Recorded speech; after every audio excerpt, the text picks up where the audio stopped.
టాలీవుడ్ లో 50 కోట్ల గ్రాస్ వసూళ్లు ఇప్పుడు కొత్త ప్రాణంగా మారుతున్న నేపథ్యంలో సినీ స్టార్ హీరోల్లో ఈ మైలురాయిని తొలుత అందుకునేది ఎవరు అనే చర్చ సినీ వర్గాల్లో కొనసాగుతుంది. Megastar Chiranjeevi, Nandamuri Balakrishna, king Nagarjuna, victory Venkatesh తదుపరి ప్రాజెక్టులపై ఆసక్తి నెలకొంది. ప్రస్తుతం పాన్ ఇండియా స్థాయిలో భారీ బడ్జెట్ చిత్రాలు రూపొందడంతో స్టార్ హీరోల మార్కెట్ కూడా విస్తరిస్తుంది.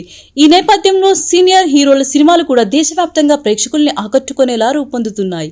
మెగాస్టార్ చిరంజీవి ప్రస్తుతం భారీ స్థాయి కమర్షియల్ చిత్రాలతో పాటు విజువల్ గ్రాండియర్ కి ప్రాధాన్యం ఇస్తున్న ప్రాజెక్ట్ లో నటిస్తున్నారు.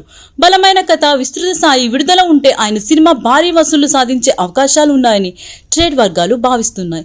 నందమూరి బాలకృష్ణ వరుస విజయాలతో మంచి ఫామ్ లో కొనసాగుతున్నారు. మాస్ ఎంటర్టైనర్లకు ఆయనకు ఉన్న ఆదరణ నేపథ్యంలో రాబోయే చిత్రాలపై అంచనాలు పెరిగాయి. సరైన కంటెంట్, విస్తృత విడుదల లభిస్తే పెద్ద స్థాయి వసూళ్లు నమోదు చేసే అవకాశం ఉందని సినీ విశ్లేషకులు అభిప్రాయపడుతున్నారు.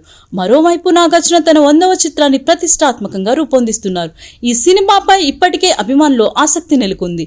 అలాగే వెంకటేష్ కూడా కొత్త దర్శకులు, విభిన్న కథలతో ముందుకొస్తున్నారు. ఇటీవల ఆయన సినిమాలకు వచ్చిన ఆదరణతో తదుపరి ప్రాజెక్టులపై కూడా మంచి అంచనాలు ఏర్పడ్డాయి. అయితే 50 కోట్ల గ్రాస్ వసూళ్లు సాధించడం అనేది కేవలం స్టార్ ఇమేజ్ పైనే ఆధారపడదు.